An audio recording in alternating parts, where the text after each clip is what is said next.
Ngucanio ciakorwo cikihimbitwo thiini wa rigi ya Sportpesa Premier League muthenya wa umuthi. Kiharoinĩ kia Afraha kaunti-inĩ ya Nakuru, timu ya AFC Leopards yakorwo ikihotwo ni timu ya Kariobangi Sharks na mbao 2 gwa kibũgũ. Kiharoinĩ kia Moi mwena wa Githumo, timu ya Muhoroni Youth yakorwo ikihota timu ya Western Stima na mbao 2 kwa 1. Kuo mwena wa Sudi, timu ya Nzoia Sugar yakorwo igithie draw ya kwaga kuingirania mbao na timu ya Thika United.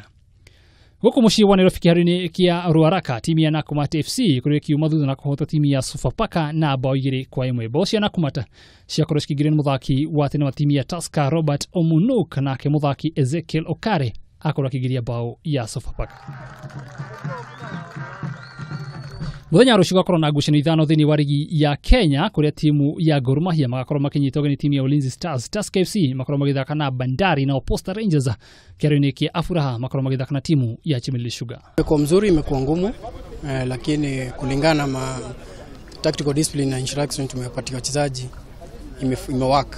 Of course it's the poorest, but I wouldn't say it's the poorest. The referee were just biased.